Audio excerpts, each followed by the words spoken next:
কথা তাই এবং ওই যে আমরা আবার করলাম আমরা মরহুম ডাক্তার আলী সাহেবের আদর্শ যেটা আছে মানুষ সেবা এটাকে সামনে রাখিয়া আমরা এখনো মানুষ আমরা যখন ডাক্তার আলী সাহেবের কথা গর্বকরি করি কেউ একটা আজ পর্যন্ত কুশব্দ হইতে পারে না।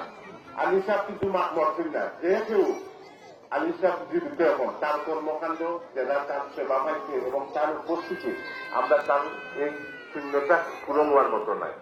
আমি সবাইকে আহ্বান করবো আমরা যেরকম আছি যে কোনো ভাবে আছি আমরা মিলেমিশে থাকতাম, ভালো মন্দ চিন্তা করতাম, খারাপ লোককে আমরা যখন দমন করে রাখতাম, শিষ্টর পালন দুষ্ট দমন আমরা সময়ে গেছে গিয়ে আপনারা নমাজের টাইম হয়ে যায় আর মায়াবুল যা কষ্ট দিতাম না আসলে বক্তৃতা নাই।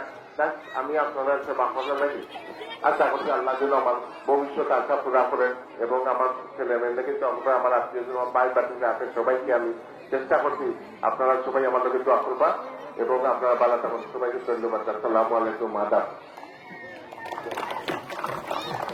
সমাপনী বক্তব্য নিয়ে